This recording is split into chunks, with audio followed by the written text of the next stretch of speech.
Well, despite the big snowfall overnight across the inland Northwest, a lot of it has actually already melted in many areas. But that is not the case in Sandpoint, where several inches of snow remain. KREM 2's Amanda Rowley went there today to see how the community spent its first snow day of the year.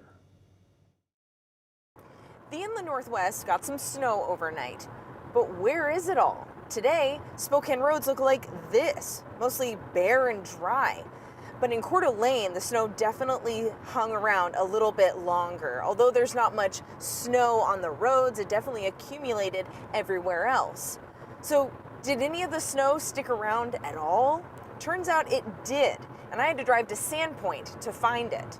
You could describe Sandpoint today with just two words: snow day.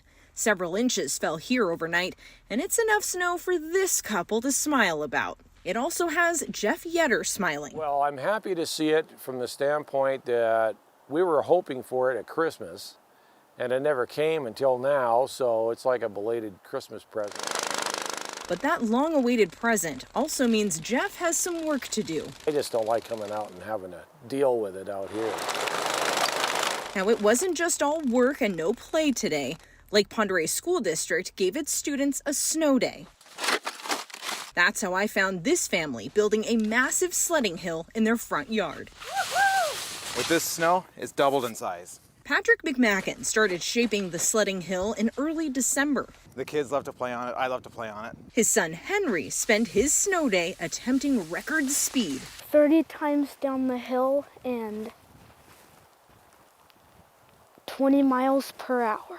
Last year, Patrick says he packed the snow 3 times as high, which is why he's hoping for more snow to recreate the fun and even add more speed. If we can get it as high as the sign again this year, it'll be fast.